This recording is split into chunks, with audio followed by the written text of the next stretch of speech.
What do you think of when you think of the Confederacy? Slaves? Well, that's what most people think.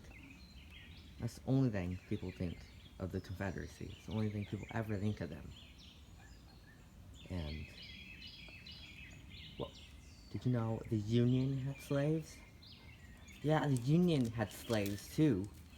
You didn't know that? Didn't you think the Confederacy didn't want to have slaves? Well, of course they didn't want to have slaves. Everyone knew slaves were cruel. They didn't want to get rid of slaves. They didn't have the money to. And before I go any further with this video, I'm not supporting the Confederacy. I'm glad the Union won. Because America wouldn't be America. It would be a poorer country if the Confederacy wasn't that rich. But that's why they couldn't get rid of slaves. They didn't have enough money. They were trying to, slowly. But the Union got rid of them really fast. The Confederacy was a lot behind.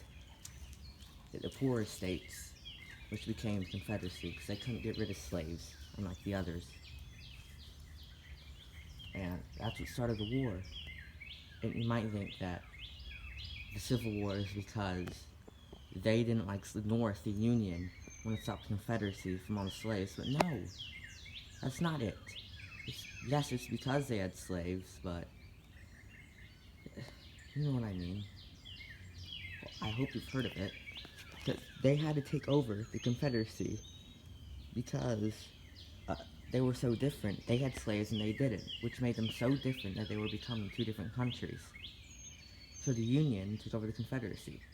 They had to. You think they really cared that much about the slaves? No. They didn't care any more than anyone else.